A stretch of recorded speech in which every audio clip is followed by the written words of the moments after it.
Olá, queridas irmãs, queridos irmãos.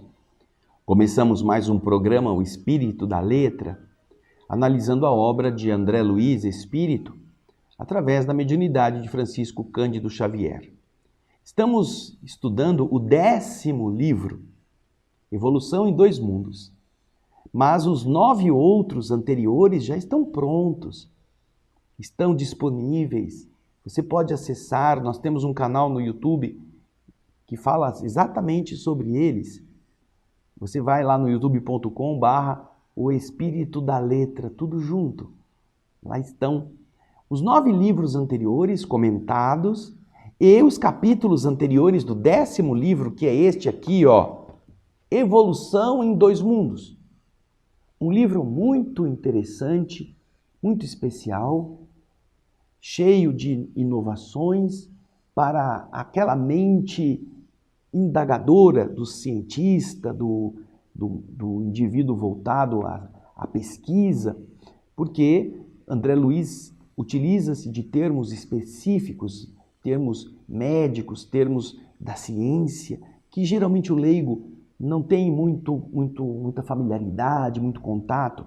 E nós, no Espírito da Letra, estamos procurando fazer com que aquilo que parece um monstro assim perigoso, pronto para nos atacar e devorar, agora possa ser compreendido de uma forma mais fácil. Vamos fazendo então cada capítulo com o resumo dos subtítulos, tendo tempo de podermos ilustrar, mostrar com imagens, com vídeos, com comentários, aquilo que André Luiz quis dizer em cada um dos itens. Semana passada nós vimos a primeira parte do capítulo 7º. Hoje vamos dar continuidade e terminarmos este capítulo com os comentários de André Luiz, que a gente respeita, porque a gente faz a leitura, mas em cada subtítulo com uma visão mais fácil de você entender o que André Luiz quis dizer naquele subtítulo específico. Eu preparo um resumo, que procuro ser fiel àquilo que está dito por André Luiz, e logo depois nós vamos fazer a leitura do subtítulo, que está no livro, com todas as palavras e frases que aquele subtítulo apresenta. Pegue o seu caderno, pegue o seu livro, pegue as suas anotações, para que você também vá fazendo o seu esquema de estudo, porque esta é uma obra que precisa e que merece a atenção do estudioso. Seja para você entender como o André Luiz é rico e permite que nós possamos estudá-lo com compreensão, seja para que você anote os termos específicos, coisas que você nunca ouviu falar e possa ir procurar o que significa anáfase, telófase. Você pode procurar o que é paraplasma, protoplasma. E se você tiver a oportunidade, não se esqueça desta obra aqui, que é um elucidário, que é justamente a maneira de você se elucidar sobre termos específicos e de difícil compreensão, que é uma obra feita por José Marques Mesquita, com a revisão técnica do Gerson Sestini, e que é muito útil para você que está querendo ter uma noção mais clara de cada um dos termos, e eles utilizam essas definições em cada capítulo. Então, capítulo 3 tem o rol de palavras difíceis que eles colocam explicação, o capítulo 4 a mesma coisa, o 5, 6, até o final do livro. Naquele capítulo, as palavras estranhas, as palavras científicas, os conceitos mais técnicos, eles estarão aqui nos explicando com essa visão já voltada para o aprofundamento daquele significado. Então, você vai anotando o que você não entendeu e, se você puder, esse aqui ou você compra, eu acho que não está sendo editado, já está esgotado na editora, mas ele você encontra também em PDF na internet, gratuitamente. Eu acho que é um auxiliar poderoso para que você compreenda o que André Luiz está explicando na área técnica, tá bom? Então agora vamos lá.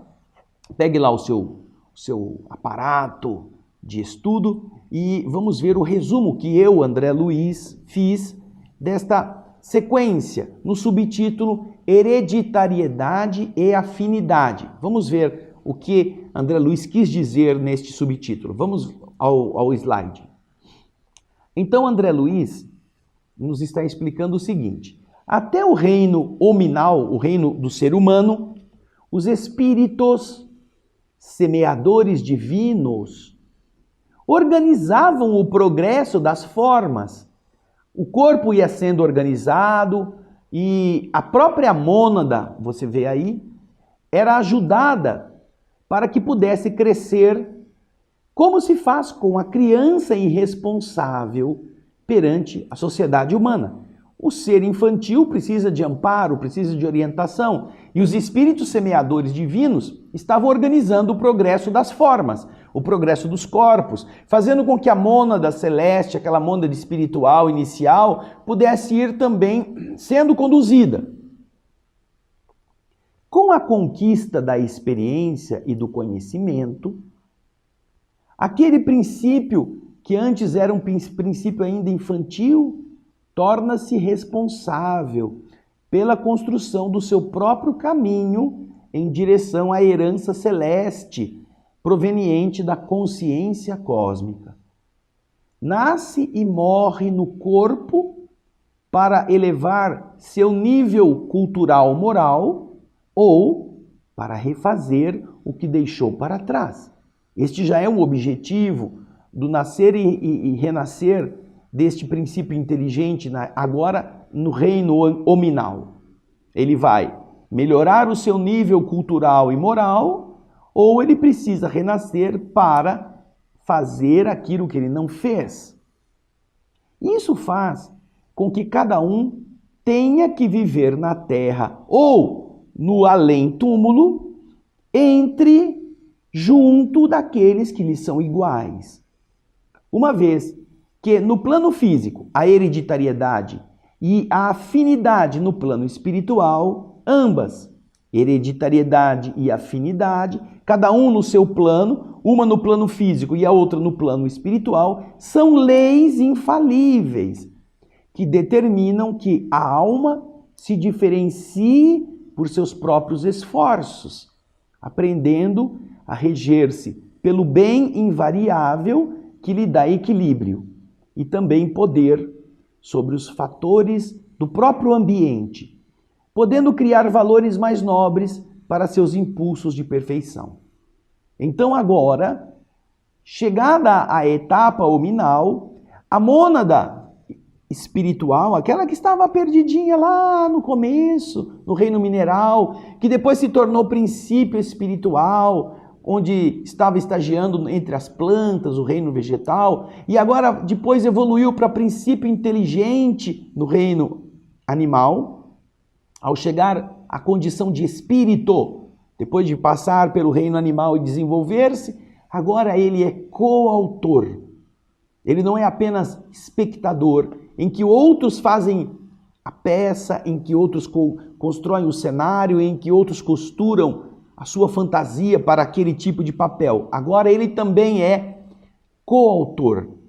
Então, ele precisa desenvolver-se, já que agora a sua vontade é fator que interfere, inclusive, nas células físicas, ele precisa renascer para melhorar-se culturalmente ou moralmente e também para fazer aquilo que ele deixou de fazer na etapa anterior.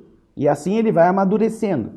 E, obviamente, da mesma forma que ele precisa renascer carregando as características biológicas que a hereditariedade de seus pais lhe forneça com a impressão digital de suas vibrações, então ele tem que renascer entre aqueles com quem ele tem compromissos, que lhe são, hereditariamente falando, os causadores do corpo, mas também atraídos pela afinidade. Como espírito, ele estará entre aqueles com quem ele tem compromissos.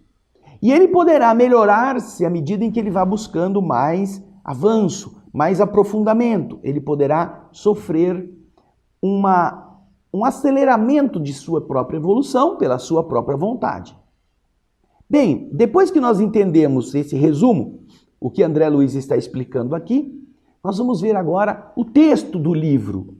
Vamos pegar o slide desse mesmo texto e vamos ler. Vamos acompanhar aí. Hereditariedade e afinidade.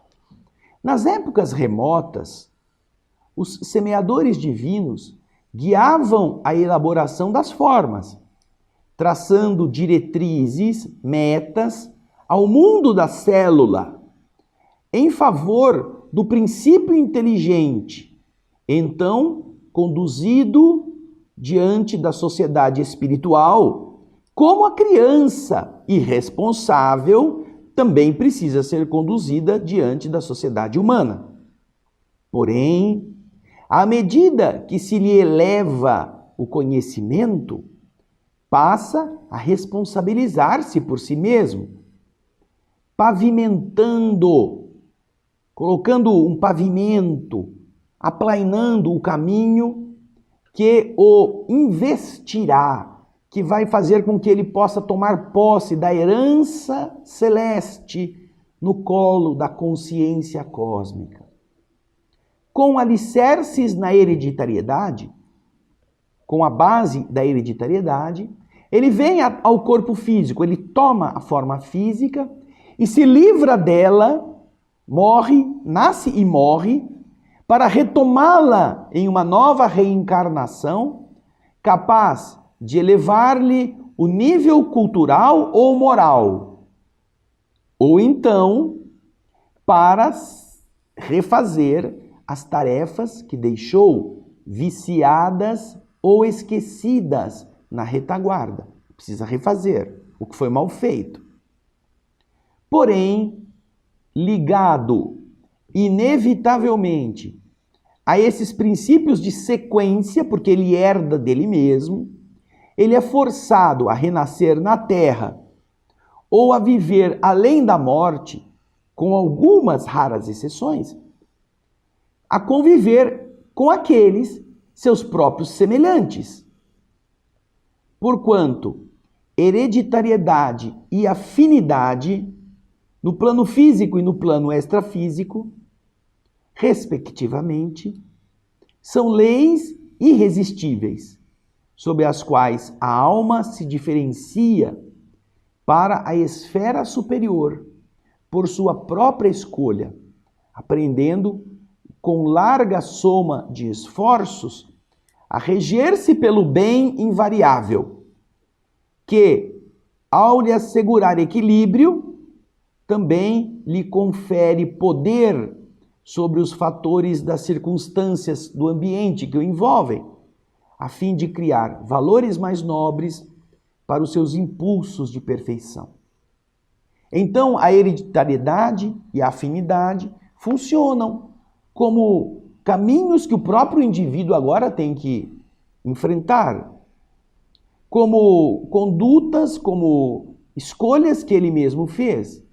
E ele precisará administrar isto. E é desta forma que ele, como espírito, agora também pode acelerar ou não o processo de elevação. Ao criar valores mais nobres, no seu esforço, ele estará se vinculando a espíritos igualmente afinizados pelos mesmos valores. Mas se ele não quer, se ele gosta das coisas viciadas que ele já fez, ele estará com os viciosos. Porque é afinidade. E esta afinidade, ela vai acontecer tanto no plano físico, que é aquele do corpo, quanto no plano espiritual, que é aquele da alma. É a atração. No caso da matéria, magnética. No caso da alma, afetiva, de interesses, vibratória. Veja que interessante. E isto vai fazer dele alguém que vai manter-se mais tempo entre os viciados ou vai fazer com que ele fique pouco tempo nos erros cometidos se ele buscar esse impulso de perfeição. No caminho, como ele disse ali, da consciência cósmica.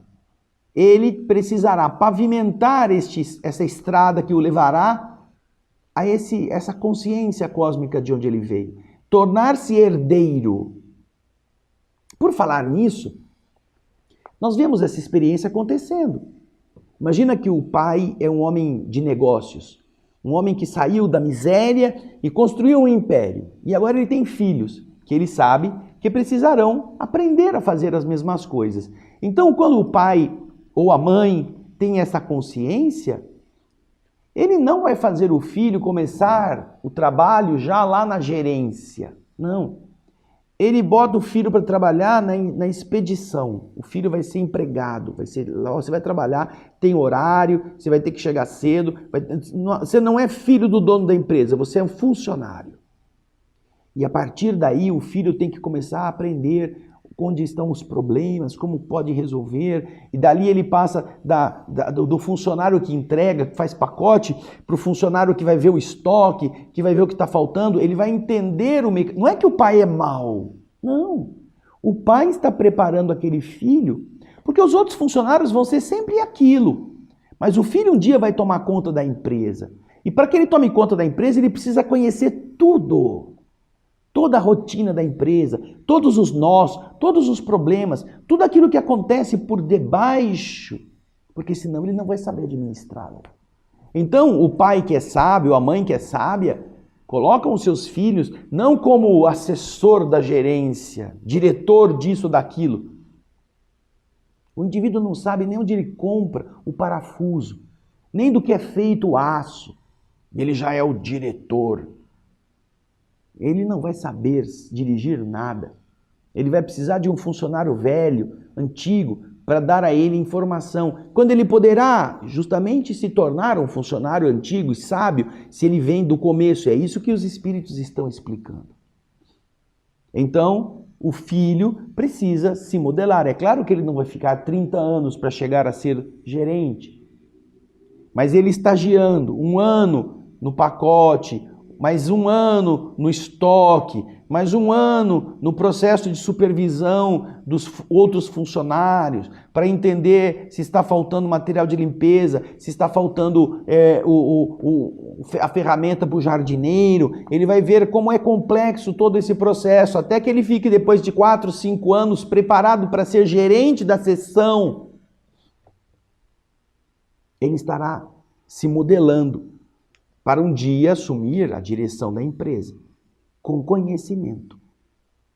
Então, para estar na posse dessa herança divina, o ser inteligente tem que passar por todo esse aperfeiçoamento.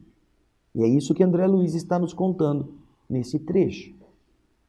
Agora nós vamos para o outro subtítulo, Geometria Transcendente. Vamos chegar na geometria, que ele começou a falar lá no primeiro subtítulo, lembra? Veja aí o resumo que eu, André, fiz a respeito deste subitem, geometria transcendente. Ao atingir a idade da razão, o espírito, estamos falando então de espírito, porque ele já tem o princípio inteligente desenvolvido para o raciocínio no reino animal, e ele pôde ser então inserido na condição de ser humano, e aí com o espírito, com o raciocínio completo, né? Ao atingir a idade da razão, o espírito passa a poder interferir. Dentro, é óbvio, dentro de certos limites, ele pode interferir na lei de hereditariedade, de acordo com seu mérito. Para isso, pode contar com a ajuda dos espíritos organizadores do progresso, para influir sobre os cromossomas no útero, a fim de construir um corpo mais adequado aos fins de cooperação com a evolução pessoal e coletiva, uma vez que no útero a troca dos cromossomos está governada pelo magnetismo ordinário ou extraordinário. Assim, usando a mente, pode alterar a constituição dos genes nos cromossomos que irão traçar tanto as linhas e figuras dos corpos mais simples da evolução, quanto os desenhos complexos do corpo humano, segundo as leis de causa e efeito. Olha que interessante isso. O ser que atingiu a condição de espírito pode inclusive interferir na hereditariedade. Você que está participando desse estudo já deve ter visto, lá no terceiro livro que nós fizemos, o livro Missionários da Luz, uma referência sobre isto. O capítulo 12º do livro vai falar sobre o pavilhão do desenho. Nesse pavilhão do desenho, engenheiros cromossômicos vão preparar o futuro corpo daquele que vai reencarnar. E, ao fazer isso, eles levam em consideração as necessidades, os compromissos, os equívocos, ou aquilo que o espírito reencarnante precisará encontrar no futuro corpo, para que o futuro corpo seja uma ferramenta boa para ele vencer seus problemas, suas debilidades. E lá no livro, André Luiz conta, ele está lá analisando o que está acontecendo naquele pavilhão do desenho. Nós vamos ter o projeto Imagem, com várias imagens, com algumas imagens sobre este pavilhão, em que centenas de técnicos estão organizando os futuros corpos em cada caso de reencarnação. Vamos ver o caso de uma moça que apresenta o seu padrão futuro, o futuro corpo que ela está projetando. E o instrutor, que é responsável, diz: eu estou muito feliz que você tenha feito essas alterações que nós aconselhamos você, porque na sua última vida você sofreu grandes problemas em decorrência da vaidade. E agora, na futura, aceitando as recomendações que nós fizemos, você compreendeu a necessidade de sofrer uma disfunção hormonal, metabólica, que irá fazer com que o seu futuro corpo não seja tão esbelto, tão bonito, tão esguio. Ele vai ter a tendência de ser mais obeso, já dentro da própria natureza biológica.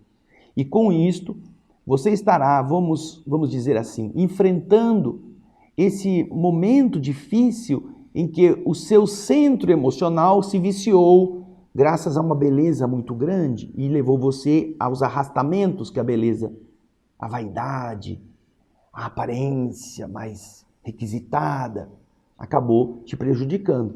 Então ele mostra a moça, o espírito da moça olhando e o desenho na mão do técnico mostrando um corpinho um pouquinho mais redondo, um pouquinho mais gordo. E André Luiz está explicando isso por quê? Porque esses mapas cromossômicos, como diz agora o livro Evolução em Dois Mundos, eles vão servir para organizar o funcionamento e a modelagem das futuras células no corpo que vai ser formado. É como se em determinado momento, em determinado órgão, alguma combinação genética produzisse uma alteração de um determinado hormônio, de uma determinada ação biológica, e essa alteração processaria o restante das células dentro de um panorama que fosse mais adequado aos problemas que aquele espírito estaria tendo que enfrentar. E isso nós vimos no capítulo 12 do livro Missionários da Luz, como sendo algo que o próprio reencarnante aceitou e foi lá pedir uma forma que lhe seja mais adequada. Então estão aí problemas de malformação, de má formação biológica, estão problemas de desajustes estéticos, de alterações daquilo que era muito belo para alguma coisa que não é tão belo. Estão consequências de equívocos do passado com enfermidades que vão surgir por causa de defeitos em áreas específicas. E isso está acontecendo porque também o reencarnante, o Segismundo, no capítulo 13º, ele precisará sofrer no final da sua existência de uma doença cardíaca, que é justamente a doença que vai levá-lo depois de volta ao mundo espiritual pela morte física. Porque na sua vida anterior, ele, utilizando-se de uma arma, matou o seu oponente no amor de uma mulher. Eles estavam disputando o amor de uma mulher. Este oponente que estava entre ele, Segismundo, e a mulher pretendida, foi assassinado com um tiro no peito. E agora, Segismundo, precisando resgatar este delito, vai trazer no seu centro cardíaco um defeito que é justamente decorrência da ação agressiva da vida passada.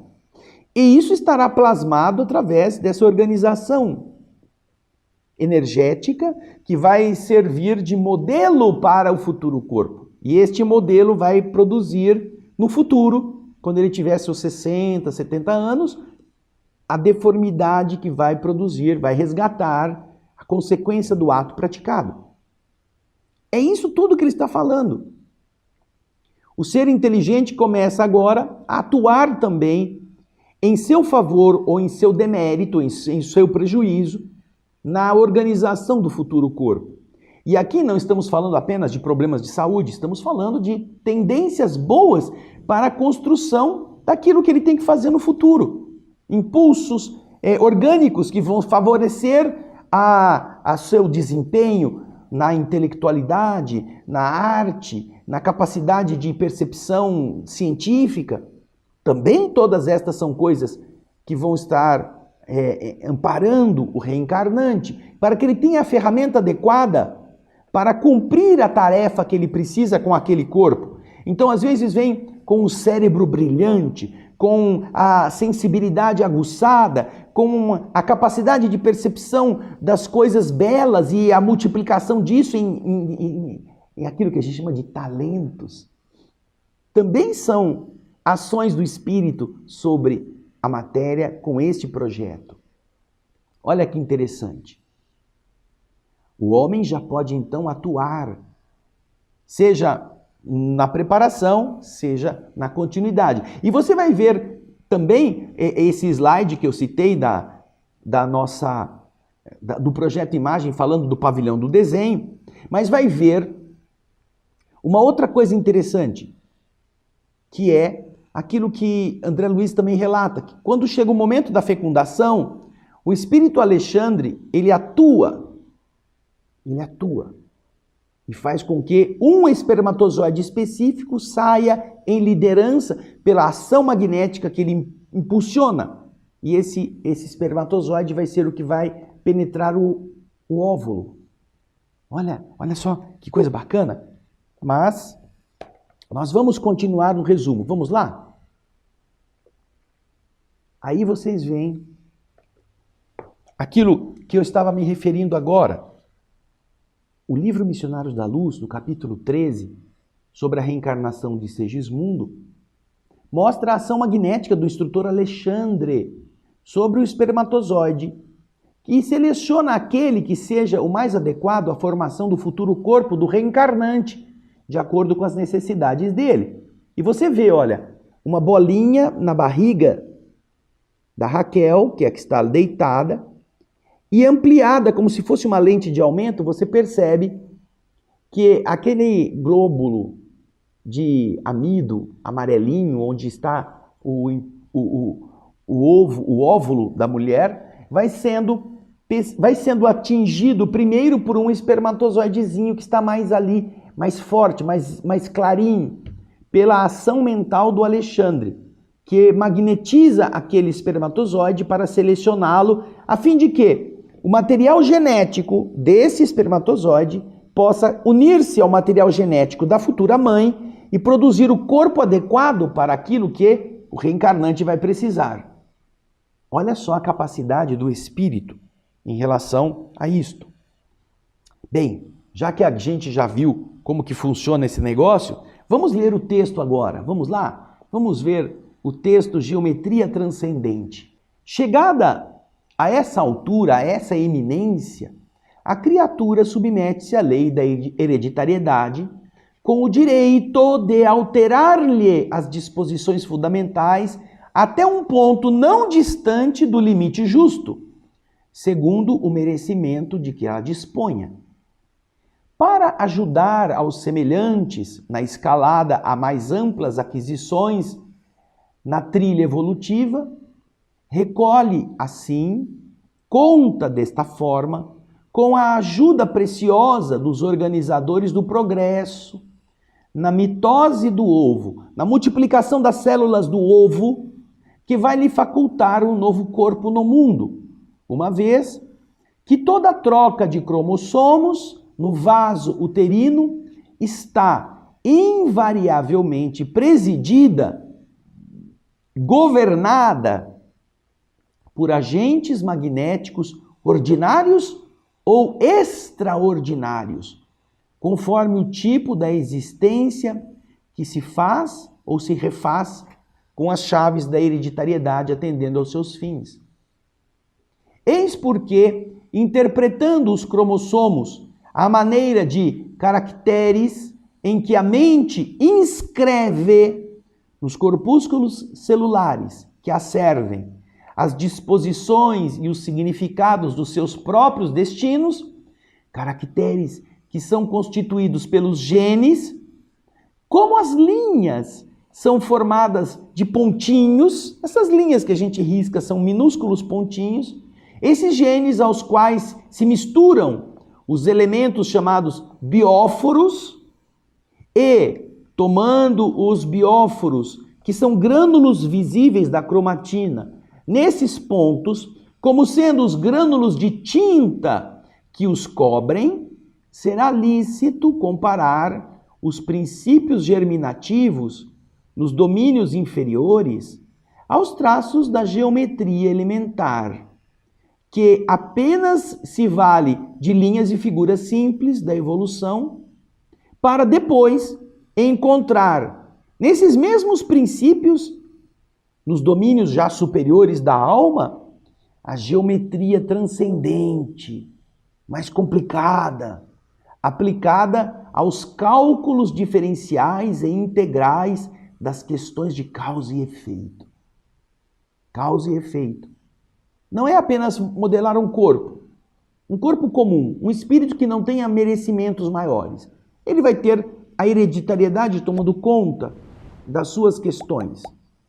Basta multiplicar pela mitose as células ou pela meiose, basta fazer os mecanismos automáticos que ele já terá o corpo que ele precisa. Porém, se ele é um espírito mais elevado, se ele é um espírito que tem merecimento, se é um espírito que vai desenvolver uma tarefa importante para a coletividade, ele poderá interferir e contar com a interferência de espíritos amigos, para que isso possa municiar o seu futuro corpo de questões muito mais delicadas, de percepções muito mais específicas para a realização daquilo que ele precisa fazer. É isso que André Luiz está dizendo. Então, seja para a geometria básica. Você pode imaginar, você pode construir o rosto de uma pessoa usando quadrado, círculo, triângulo e outras figuras básicas. Mas vai ficar um treco meio esquisito, meio assim, cheio de arestas. Mas se ele só precisa disso, é o suficiente. Mas se é um artista, ele vai precisar de talentos de estruturas mais limpas, de linhas mais perfeitas. Então, outros trabalhadores estarão ajudando a depurar esse desenho, fazendo com que já não seja mais um bonecão, seja um rosto mais primoroso, mais organizado, com uma estética qualificada, para que aquilo que ele precisa fazer realmente ele atinja o objetivo. Então você vê que esta geometria transcendente funciona desta maneira. Do mesmo modo que uma linha precisa contar com o papel onde está a matéria para ser organizada, para ser riscada, e ao mesmo tempo precisa contar com a tinta que vai pintar cada pontinho. A tinta seria as características genéticas que o espírito vai impor. Também o espírito, um espírito pouco merecedor, não terá muita variação na tinta que vai usar. Pode ser um corpo comum, mas um espírito mais nobre poderá contar com uma geometria muito mais delineada, muito mais adequada para aquilo que é a sua tarefa evolutiva, porque vai atuar em favor de outras criaturas, vai gerar benefícios para mais pessoas. E isso é uma das tarefas que enaltece o mundo, não porque ele seja importante, mas porque o que ele vai fazer é importante. Muito bonito isso, não é? Bom, agora a gente vai para o último subitem. Hereditariedade e conduta. Vamos ver então o que nós pudemos resumir a respeito. Desta forma, diz o André, né, e aqui digo eu, num resumo, o corpo herda do corpo segundo aquilo que a alma, nas disposições da sua mente, já acumulou, reconhecendo-se que a hereditariedade relativa, porém obrigatória, vai entalhar aquele corpo físico adequado para suas necessidades evolutivas no sentido amplo. Porém, por sua conduta feliz ou infeliz, ele pode piorar ou melhorar a intensidade das bênçãos ou dificuldades do programa, já que ele pode atuar de maneira magnética sobre esses bióforos, que são essas unidades de força sensíveis à ação da mente no citoplasma. Ele pode atuar magneticamente sobre os bióforos, projetando primeiro sobre as células e, em consequência, sobre o corpo, sobre os órgãos, os estados positivos ou negativos de sua mente, o que fará mais leve ou mais grave a sua própria situação, de acordo com a sua escolha do bem ou do mal. E aqui nós voltamos a lembrar a você sobre o livro Ação e Reação, que já fizemos também neste programa. Vá até o livro e você verá os débitos piorados, os débitos estacionados, os débitos acumulados, os débitos suspensos, os débitos atenuados e os débitos pagos. São capítulos deste livro Ação e Reação que estão vinculando a dívida ao comportamento do devedor. Como é que ele pôde atenuar o sofrimento tendo um comportamento mental diferente? Ou como é que ele piorou o sofrimento pela sua estrutura rebelde? Isso está lá no livro Ação e Reação. Vai lá no outro programa, O Espírito da Letra, e assista a isso, é muito interessante. Agora então, nós vamos ler o que André Luiz está dizendo para terminarmos o capítulo 7º, Hereditariedade e Conduta. Portanto, como é fácil de sentir e apreender, o corpo herda naturalmente do corpo, segundo as disposições da mente que se ajusta a outras mentes, nos círculos da afinidade. Cabendo, portanto, ao homem responsável reconhecer que a hereditariedade relativa, mas obrigatória, vai esculpir-lhe o corpo físico de que ele necessita em uma determinada encarnação, não lhe sendo possível alterar o plano de serviço que mereceu ou de que foi incumbido, segundo as suas aquisições e necessidades. Isso ele não pode mudar, mas pode, pela própria conduta feliz ou infeliz, acentuar ou atenuar a coloração dos programas que lhe marcam a rota, através dos bióforos ou unidades de força psicossomáticas que atuam no citoplasma, projetando sobre as células e, consequentemente, sobre o corpo, os estados da mente que estará enobrecendo ou agravando a própria situação de acordo com a sua escolha do bem ou do mal. É o texto que encerra o capítulo 7º, preparando-nos para o capítulo 8º, que vai ser evolução e metabolismo, na próxima semana. Mas você está vendo aqui, olha, tristeza não cura doença. Depressão não resolve o problema. Apenas piora.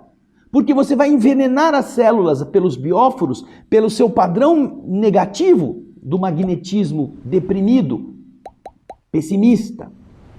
Daí ser importante que nós não nos fixemos nas coisas ruins. Perdoar, como disse Jesus, é processo de limpeza, é higiene para a saúde do corpo. Você vai fazer com que você não fique mais doente do que já está. E é isso que nós precisamos nos recordar. Nossa ação mental agora atua sobre a matéria. Nós não vamos poder, por exemplo, se nascemos sem uma perna, com muito otimismo fazer a perna crescer, porque nós vamos precisar desse aleijume, passar por isso. Mas nós podemos diminuir o sofrimento com uma postura otimista, poderemos construir, quem sabe, com generosidade, interesse nos outros que nos ajudem a comprar uma perna mecânica e a gente colocá-la no lugar e levar a vida, e ao invés de ser aquilo um obstáculo para você vencer. Não, nós transformamos isso. E é isso que o livro Ação e Reação nos está informando. Leia, volte lá, atenda a esta solicitação do André Luiz na compreensão de que você pode ser saúde ou doença, independentemente da enfermidade que o seu corpo tenha. Porque você atua sobre as células, que reagem sobre os órgãos e tecidos, que reagem sobre o equilíbrio do corpo inteiro. E você pode melhorar ou pode piorar. Lembre disso, a alegria já curou muita gente, mas a tristeza nunca sarou ninguém. Com isso, nós deixamos você com a notícia de que você é seu médico ou é seu carcereiro, ou é seu algoz, ou você é aquele que baixa o machado no pescoço, você mesmo. Pense nisso. Na próxima semana eu espero você para o capítulo 8º do livro Evolução em Dois Mundos. O capítulo que vai falar do metabolismo. Evolução e metabolismo. Vai lendo, não fica esperando não, vai lendo já. Vai vendo as dificuldades, vai procurando as definições no dicionário e na próxima semana a gente vai falar sobre ele. Se você puder, faz o seu comentário, diz o que você está achando, onde que dá para melhorar, como você acha que dá para ficar um pouco mais claro para você, porque o nosso desejo não é te impressionar com os termos técnicos, não. Nós queremos que você entenda. Por isso estamos fazendo um resumo, tá bom? Um grande abraço, obrigado pela sua audiência. Compartilhe, avise seus amigos, leve na Casa Espírita a explicação que você está entendendo deste livro, porque muita gente tem medo de pegar o Evolução em Dois Mundos, porque acha que não vai entender nunca nada. Mas você vai perceber que é possível, como está sendo até agora. Obrigado pelo seu carinho, pela sua audiência. Até o próximo. O Espírito da Letra e muita paz.